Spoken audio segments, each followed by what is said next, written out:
লজ্জা ঢাকতে শেষ ম্যাচে জয়, টেস্ট হার, ওয়ানডে সিরিজ হার, এভাবেই কি এগিয়ে যাবে বাংলাদেশ?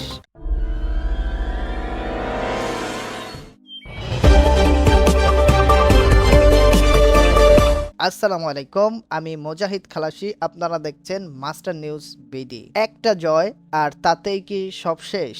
জিম্বাবুয়ের বিপক্ষে শেষ ওয়ানডেতে বাংলাদেশ 7 উইকেটে দারুণ জয় পেয়েছে, কিন্তু তার আগে কি হয়েছিল সেটাও কি আমরা ভুলে যাব? একমাত্র টেস্ট ইনিংসেও 85 রানের বড় হার, এরপরে প্রথম ও দ্বিতীয় ওয়ানডেতে পরাজয়, ফলে সিরিজ আগে থেকেই হাতছাড়া। শেষ ম্যাচের জয় শুধু স্কোরবোর্ড বদলাচ্ছে, সিরিজের ফলাফল নয়। তবে এই ম্যাচ ভালো খেলার কীর্তি অবশ্যই প্রাপ্য।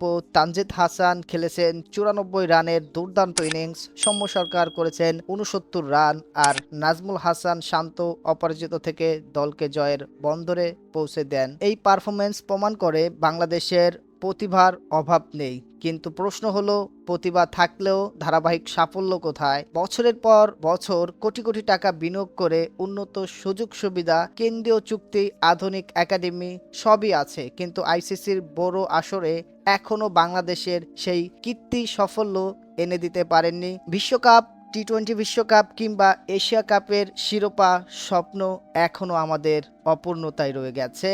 এখন বিসিবির দায়িত্বে নতুন নেতৃত্বে আছেন তামিম ইকবাল, তাই সমর্থকদের প্রত্যাশাও নতুন। দল নির্বাচনে কি শুধু পরিচিত নামই গুরুত্ব পাবে, নাকি সেই খেলোয়াড় ধারাবাহিক পারফরমেন্স করবে, তার জায়গা নিশ্চিত হবে? বিশ্ব ক্রিকেটে একটি নিয়ম পরিষ্কার, ফর্ম শেষ কথা। যে ভালো খেলবে সেই খেলবে, ধারাবাহিকতা ধরে রাখতে পারলেই সুযোগ পাবে, না হলে সে ব্যর্থ হলে তার জায়গা পরিষ্কার করা হবে। বাংলাদেশে কি সেই সংস্কৃতি আরও দৃঢ়ভাবে প্রতিষ্ঠা করা দরকার? শেষ ম্যাচে এই জয় অবশ্যই স্বস্তির, কিন্তু যদি এই জয় থেকে শিক্ষা নিয়ে দল নির্বাচন ও পরিকল্পনায় পরিবর্তন না আসে, তাহলে এই গল্প বারবার ফিরে আসবে।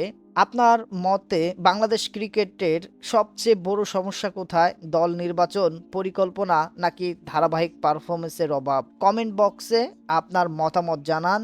আমি মোজাহিদ খালাসি, মাস্টার নিউজ বিডি।